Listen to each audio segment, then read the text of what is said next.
I posed as a 7th grader on Tuesday. I was a 7th grader, and it went viral.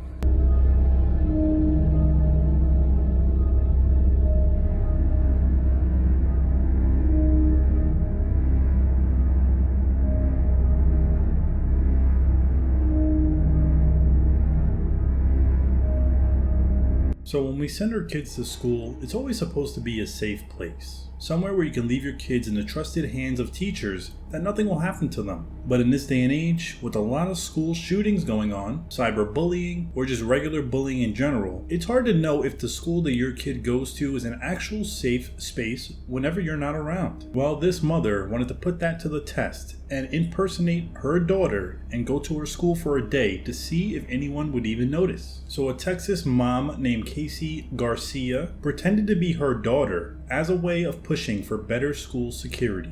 Garcia is 30 years old and she's only 4 feet tall and 11 inches, weighing at 105 pounds. She claims that it was all part of a social experiment that she documented on YouTube. She does have her own YouTube channel named Garcia, and you can see the full video of her walking through the school, filming herself basically through all the periods until the end of the day. And you can see right here with the hoodie on and the mask, you can't even tell that she's a 30-year-old mom. She actually looks like she can be a student there. So according to Garcia, upon entering the school, she was asked for her ID number and asked if she signed in. She claimed that the school officials were more concerned with students' phone usage rather than their actual identity. In one class, she said that she was the only student. She said that the teachers were so preoccupied with the students that were online learning that they weren't even paying attention to the students that were there physically. You know it's bad when she's the only physical student in the classroom and the teacher still doesn't notice that that's not the real student. She goes on by saying, "I bet you anything someone else can do this." She continued, "This is why I did this, whether you agree with me or not." She went nearly the whole day without being noticed, but during the last period of the day, she was caught by her teacher.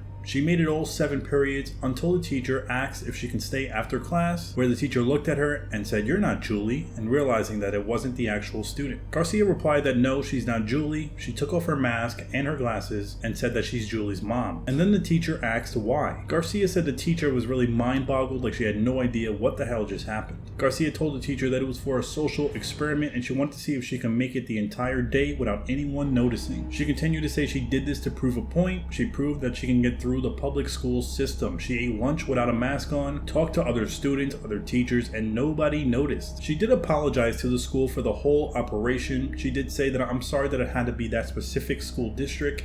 I am very sorry. They are all wonderful people. The principal is the nicest person I've ever met, and I'm sorry that it had to be you." So that day she was not arrested, but she did post a video on her YouTube channel, and a few days later, police issued out warrants for her arrest. She was arrested on 1 count of criminal trespassing and another count of tampering with government records. She even recorded herself getting arrested. She did post another video on her YouTube channel explaining why she did it, which is a very lengthy video. I will link her YouTube channel in the description.